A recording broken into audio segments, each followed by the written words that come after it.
Trump is at the game there in D.C., or actually in Maryland, just outside of D.C., while the shutdown is going on. It's got Veterans Day, Marine Corps birthday, and he's going to talk right now, actually. Let's listen.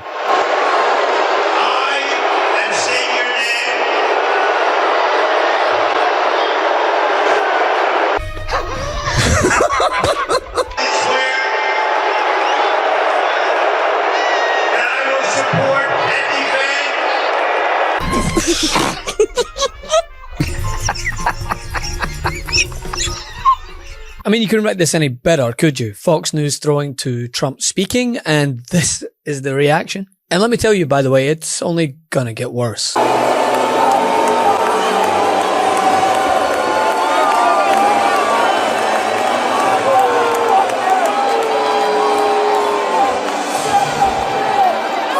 It appears that Fox News got wind of the recent polls showing Donald Trump so far underwater that Ben Shapiro might actually try and sell him property in a climate-destroyed future. Because after Fox hosts through to Donald Trump on Sunday, well, the reaction was like nothing seen before, well, except at almost every sporting event he's attended outside of NASCAR. Well, they began their week with segments like this on the price of goods. And we're looking at right now on our screen, I don't know if you can see it, just the increase in beef prices, for ground beef or steaks, etc. Everyone who goes to the grocery store knows that that's happening. Prices are up in the United States for coffee. It's up almost 20%. Utility, up 11.7%. And then electricity is up 5.1%, and vehicle repair, if you need your car fixed, it's up 11.5%. And this on Trump's proposed 50-year mortgage plan. People do think about a 50-year mortgage.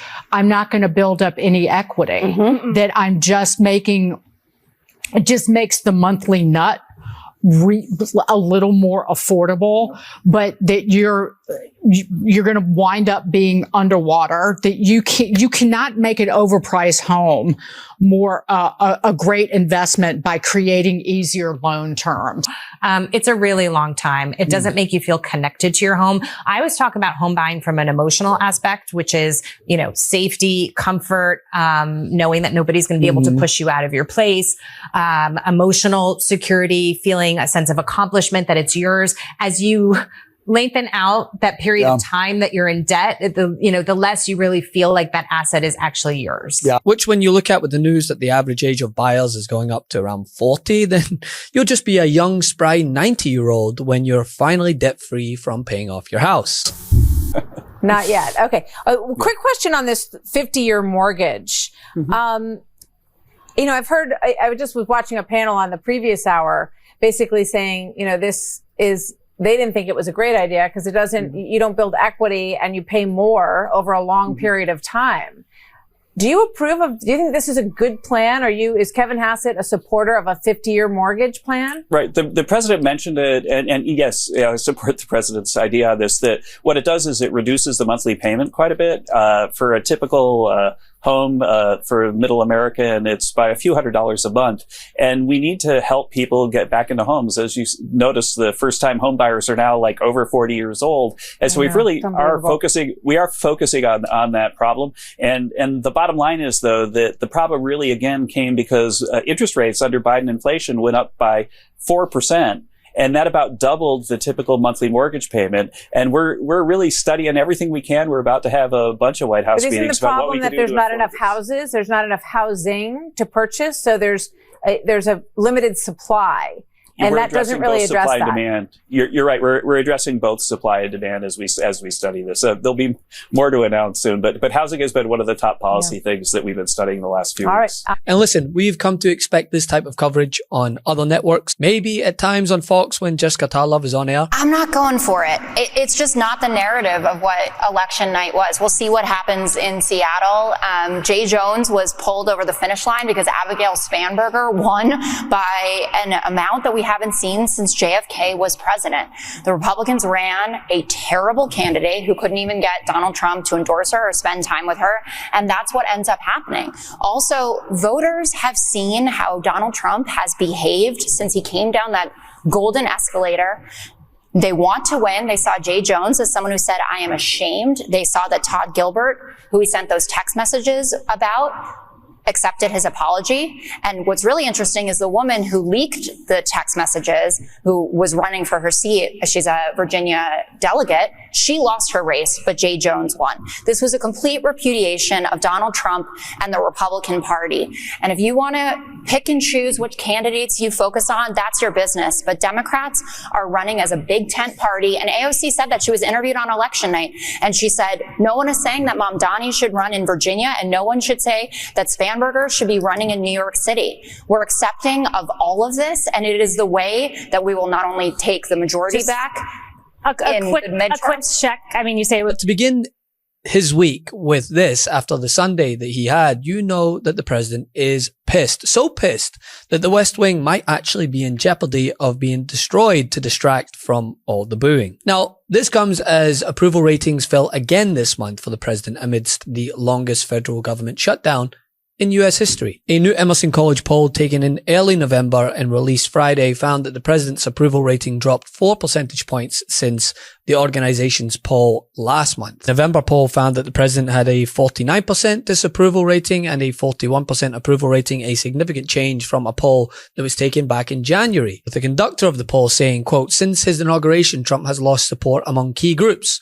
Republican voters' approval decreased 12 points and his disapproval intensified among independent voters. This follows a CNN poll that was released Tuesday, just before the elections made things worse, which showed that his approval was at its lowest point in both terms.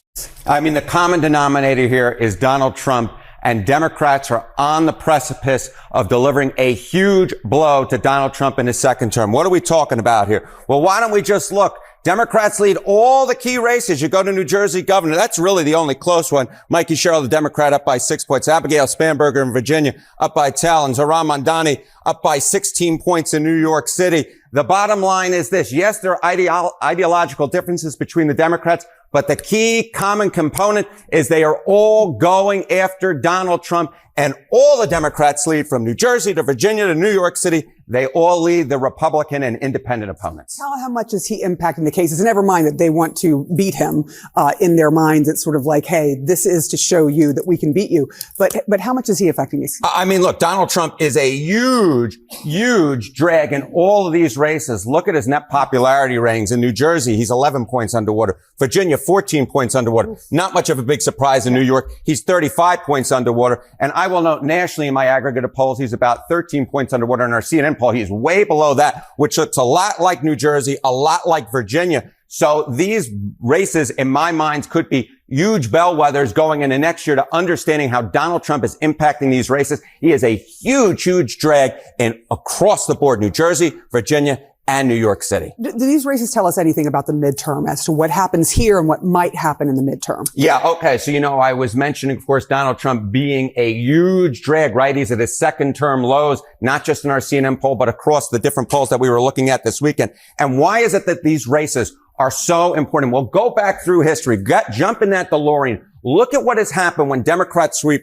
New York City, New Jersey, and Virginia governor. They won the U.S. House the next year 5 out of 5 times in the last 90 years. You go all the way back to the FDR administration. So the bottom line is this. When Democrats do well in these off-year elections, when they sweep New Jersey, Virginia, and New York City, historically speaking, that means they go on to win the U.S. House of Representatives the next time around. And when we're in this national polarized environment and Donald Trump is as unpopular as he is, I think that history is likely to hold if, in fact, Democrats do sweep tomorrow, which at this point looks more likely. And while Trump likes to claim that everything's just fake polls, what do you say to your own prized megaphone turning on you?